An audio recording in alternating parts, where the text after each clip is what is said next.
Well, hello there.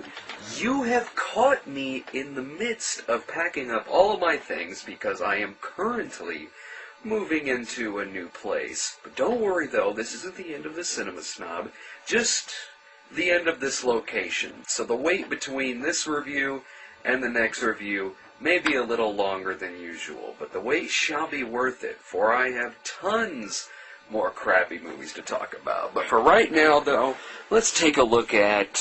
what do we have here, anyway? Oh, well, this one will do. Sorry, Anthropophagus.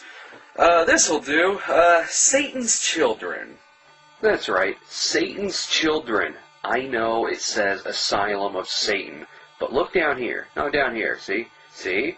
Indeed, this is a double feature DVD, and you know the second movie's gotta be something spectacularly shitty when the DVD barely even mentions that there's a whole other movie on the disc. It's like they're giving you a piece of candy that turns out to be a doggy biscuit that cracks your two front teeth. Well, I guess it's a step up from the Criminally Insane DVD, which did not even mention that Crazy Fat Ethel 2 was on it. At least the Satanist DVD made an effort to advertise that Cynthia the Devil's Doll was on it, and the Devil's Doll sucked, so that leads me to believe that Satan's Children really is something from the work of a true sadist. God, I hate it when I'm right.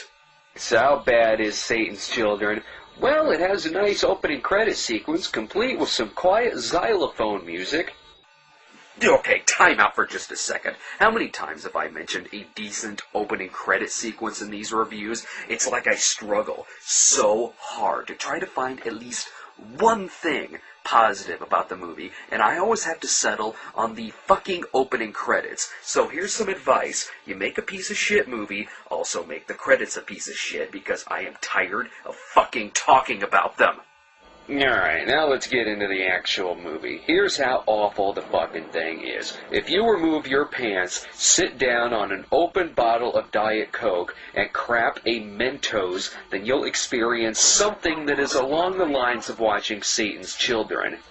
I can't even begin to explain just how bad the first 10 minutes of this movie are. It's not just bad, it's unpleasant and awkward. Watching them, I felt disdain for the human race. It was like attending a family reunion where everyone hates each other, and then you find out you're at the wrong reunion just as someone announces a rape secret. It's an awful scene. Just awful.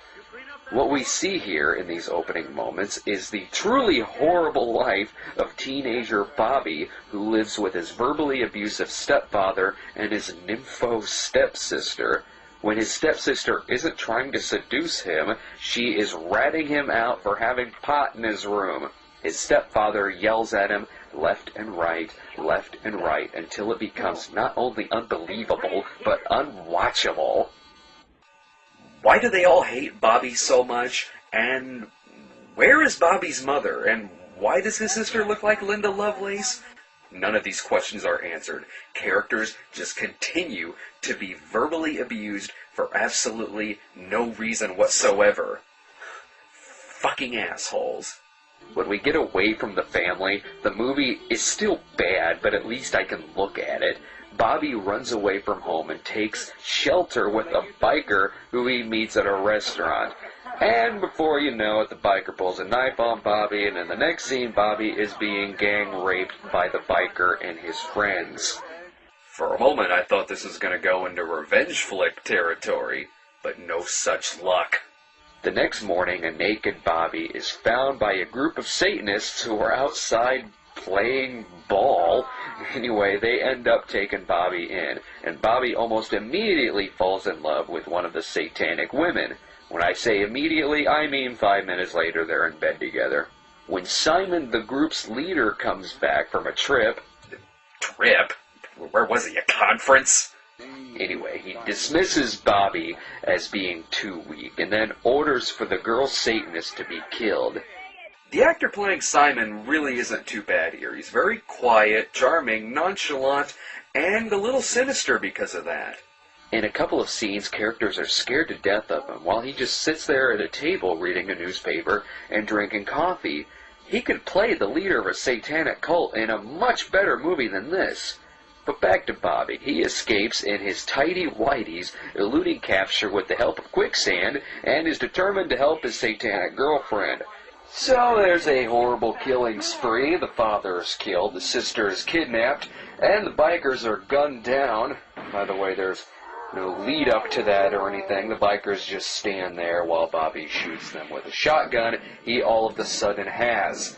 And someone gets their head cut off too, but I'm not exactly sure who. What's also odd about this piece of trash is really how homophobic the fucking thing is. Never mind the gang rape scene, but there's a minor subplot about one of the girl Satanists who was tortured when it is revealed that she is a lesbian. So these are neoconservative Satanists with a Pat Robertson agenda? Is that Sean Hannity I see in the background? So I guess if Satan hates everyone, then I guess his followers should too? Is that their logic? I personally think that the screenwriter was raped by satanic lesbian bikers. Well, that does it for this review. What do you say we call this like the end of Season 1, with Season 2 well on its way, my friends. There will be a new set, even crappier movies, and more of that pretentious, snobby attitude towards every single one of them. Because apparently, that's what I'm best at. I have finally found my place in this world. Looks like we